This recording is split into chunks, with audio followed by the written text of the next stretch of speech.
Welcome to the Nexus Studio at Enfield Council. My name's Mervyn Cato. My name is Ian Hewison and I'm Head of Service for Admissions and Attendance in Enfield. And today's podcast is all about Year 6 to Year 7 transition, or you can say primary to secondary. It's a massive issue for parents, so massive. So I'm so glad I've got Ian in the studio and we're going to be talking and trying to work this one out. I remember a few years ago, Ian, I was in a restaurant. I was with my wife, with my daughter, and we went through the whole process of looking at schools and all the rest. And this was the big moment. My wife got the ping through of what school my daughter's going to get. The ping came through. We're in the restaurant. It was the school we didn't want. It was it was the second choice, and I'll never forget my daughter. Preference. Okay. Right, we're gonna talk about that later on. But my daughter started crying in this restaurant, and the people in the restaurant thought that me and my wife done something to her. It was terrible. We had to say, calm down, but it all worked out in the end. But the whole process is difficult for parents, and this is what we want to thrash through today and get some things established for parents that are going through this process, because it is tough. So where do parents start? It's the start in the list of finding out where you go and how you visit schools. So the application period is open now. So every school has what's that date now? Well, today's date is the 6th of September. The secondary transition period is generally open from the 1st of September through to the 31st of October. That's the closing point. You can apply as many times as you want, change the application form, change your order of preference of schools, but it's got to be in by midnight on the 31st of October 2024 for a September 2025 start. Okay, that's good. That's good. And I can do that by going into the civic centre. And no, it's fully online. It can only be done online. You go through to the Enfield admissions page. You have a link for secondary transition. You fill the paperwork out, and it goes off to a company called LEAG, which is the local. They run the process on behalf of all the London local authorities. Okay, so how, as a parent, how do I find out where to visit, what time to visit these schools that I might be thinking of my child attending? Every secondary school has an open evening. Right. So they generally happen from mid-September through to mid-October. Is there a list? How do I find this out? You go onto the Enfield website. So go onto the Enfield admissions team website, the secondary transition page, and there is a booklet, and that booklet has when those secondary schools open evenings are. But before then, so I know one of the things that we're doing for the first time this year is on Thursday, the 12th of September, Enfield is having a secondary transition evening, which is at the IMAX cinema. Oh, so what's that going to look like? That sounds interesting and very different. Well, thank you. Well, the all schools have been invited. It's a ticket-only event. There's 3 sessions where parents can come in, visit all the schools that will be in attendance. They have an hour going around speaking to all of those schools. Members of the local authority will be there from free school meals, special educational needs, educational psychology service, the attendance team. So all the support network that is there for parents will be in attendance. They'll be able to answer any questions that parents have. The schools will be there. Senior leaders from the schools will be there to answer any questions that they have from the schools. I believe Councillor Abdulali, the lead member for Children's Services, will be there. Peter Nathan, the Director of Education, will be there. And then I will give a talk at the end of each hour around around the process of admissions, this process, but also the myths against the facts. Okay, well, why don't we just get into it? Let's get into some of the processes about this. I know as a parent what I went through. And you hear so many different things, particularly that fall, because as you said, it's all online now. So tell us a little bit about the fall. How many choices do you get? The first thing is that there's no such thing as a choice. You can express a preference. Okay. And the preference, you need to rank, say that word very carefully, you need to rank your preferences in order of how you want them. Now, what we say to parents is you can be aspirational. So you can put a school that you want, say you want your first preference is a grammar school, and your child will then do the entry test. Then your second school could be an aspirational choice that you consider to be your number one or your second preference. But as long as you then have a realistic choice, one that you're happy to go to, that way parents are generally will get one of their first, second, third preferences down to a sixth preference that you are so there's happy 6 with. of them. Yeah, you can express 6 preferences, Okay. but you rank them in how you want. So if you get your first preference, second, third, fourth, fifth, and sixth are then gone. If you get your second preference, you will then remain on the wait list for your first preference. If you want to. If you want to. Yes. It's Tell me a little bit more about it. I mean, you know, there's different things for different people that live in different places. Can you tell me a little bit more about that and certain schools? So if you have a grammar school, you generally have a aptitude test. Right. If you go for a faith-based school, you have something that's called a supplementary application form, and then schools who are their own admissions authority, like the faith-based schools generally are, is they rank those applications. So if you are an LA school, we have a number of local authority schools, the places are allocated on looked after children status, so those that are protected by, they are deemed a looked after child, they need the most support.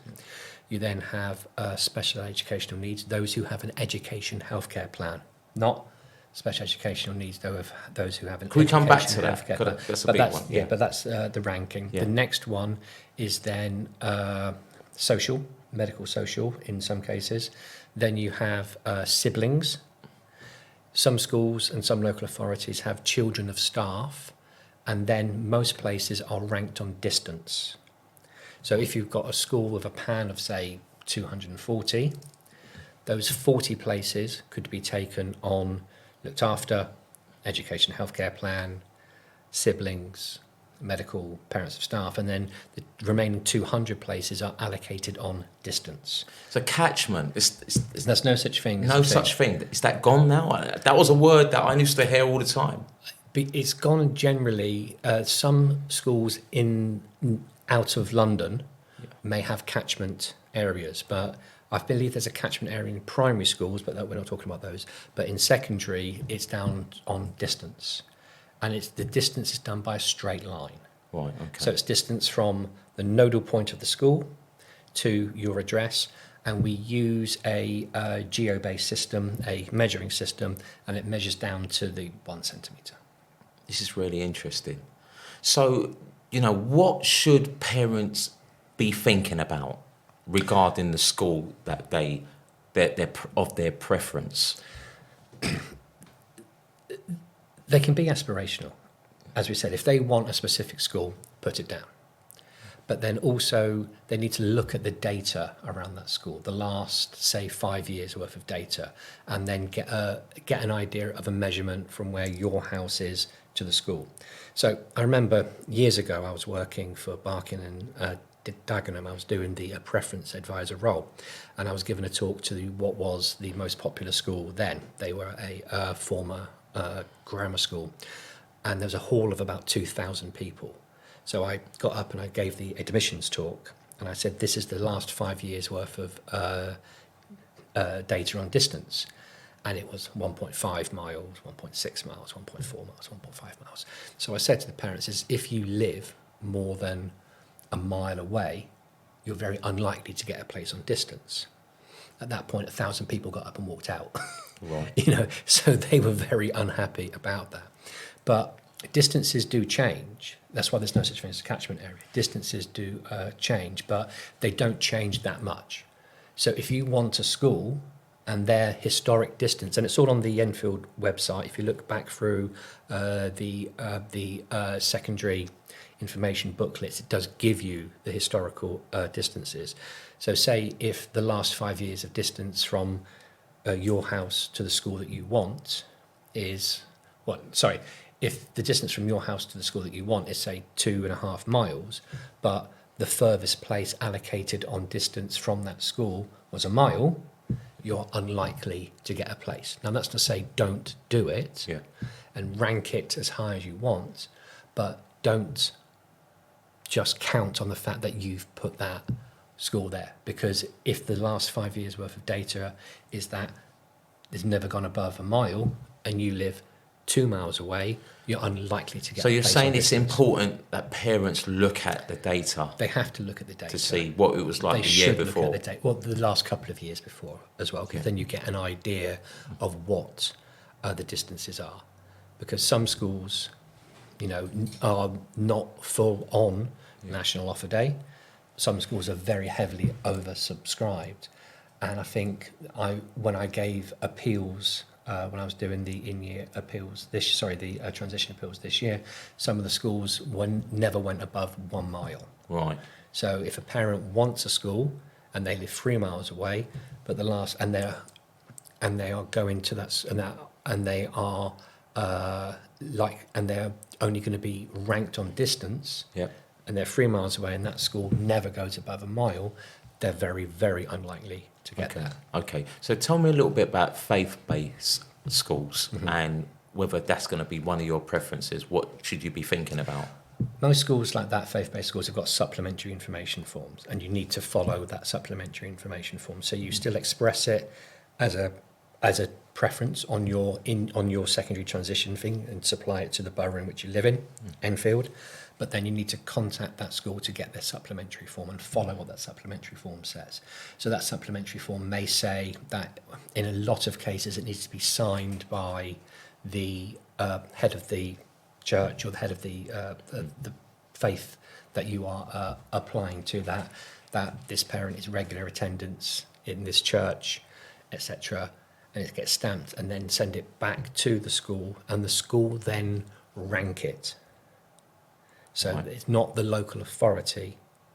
The local authority only is the admissions authority for local authority schools. Academies and faith-based schools, they rank their own pupils. Okay, so you just mentioned academies there. Is there any difference when making your preference, whether it's going to be an academy or whether it's a foundation school or a local authority school? Is there any difference? It's always best to have a look at the school's website, because the school's website will have their own admissions information. So some schools may have a more sporty criteria, some schools may have a music criteria, some schools may have another criteria. It's always interesting. You always need to have a look at that school and have, if they are an academy, if they are a local authority school, if they're a faith-based school, if they're a grammar school, it's always worth going to that school's website, going to that school's open evening to have a conversation with that school about what their admissions criteria is. Okay, I'm going to ask you something a little bit different. Yeah. So if you've got a child that's got an educational health and care plan, why are things different regarding making your preference if that is the case? What happens in a lot of cases is at the end of year 5, start of year 6, the education healthcare plan generally needs to change, and a new school needs to be named on the plan. So an education healthcare plan is part of a bit of law. And there's a section I where a school is named in that plan, but a consultation has to actually take place. So the consultation needs to be from the special educational needs team to the school that the child is going to be going to.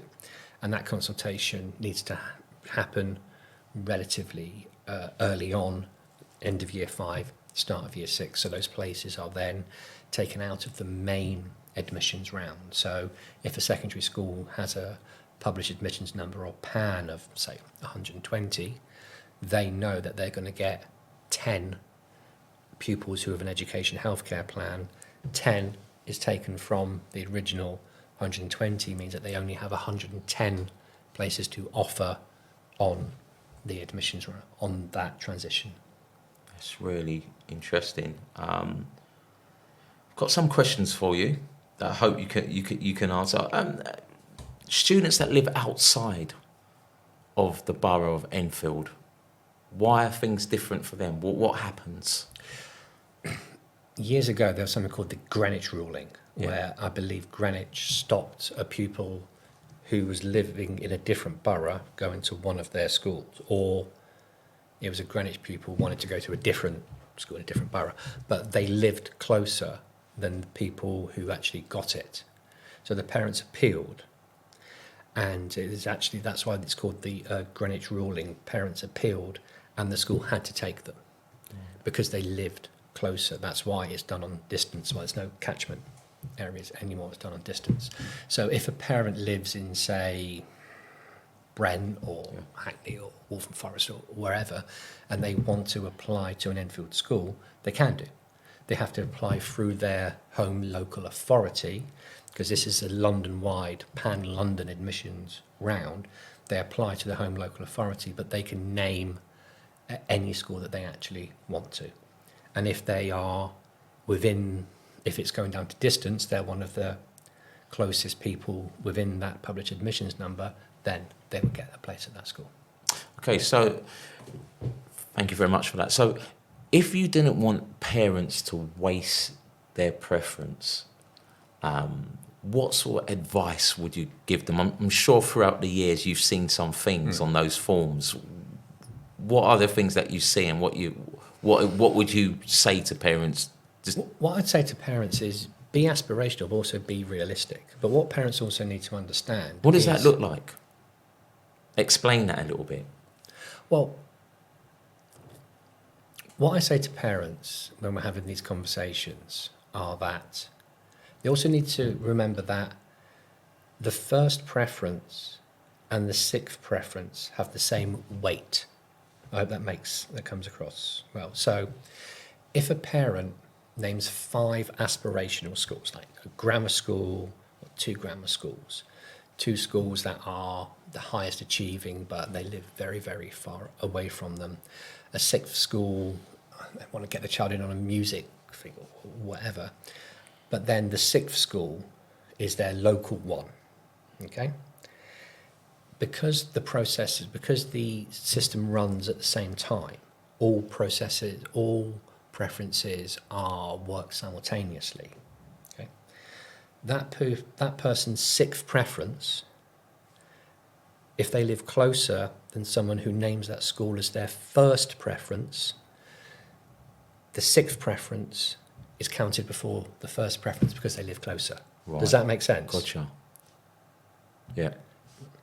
Make sense? Yeah, it makes a lot of sense. So that's what I'm saying is be aspirational, but also have a school that you're happy to go to. It could be your 6th preference. It could be your local school. It could be the one that you live next door to.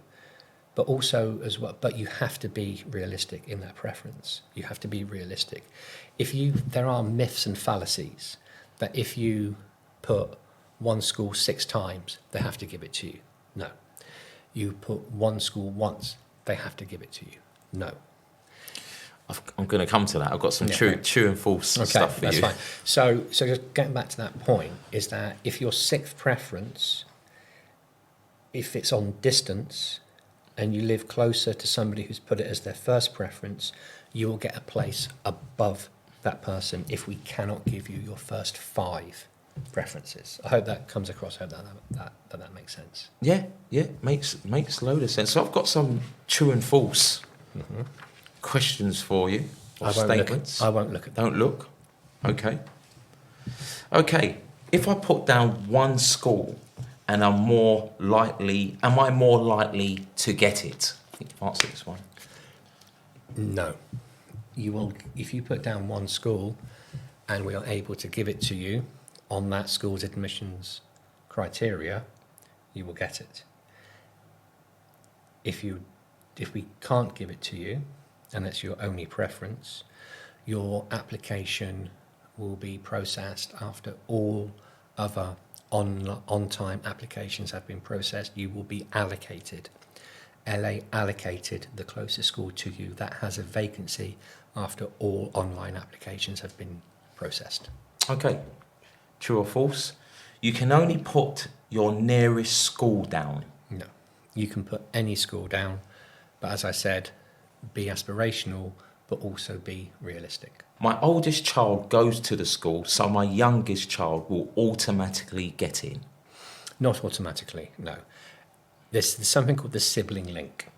So if your eldest child, in most cases, again, some schools may have a different criteria for this, if they're an academy or a faith-based or a voluntary aided. Within the local authority, if your younger child is starting year 7, but your older sibling, the older child, is in year 8, 9, 10 or 11 when the child starts in year 7, then there's something called the sibling link that puts them higher up on the preference on the admissions criteria.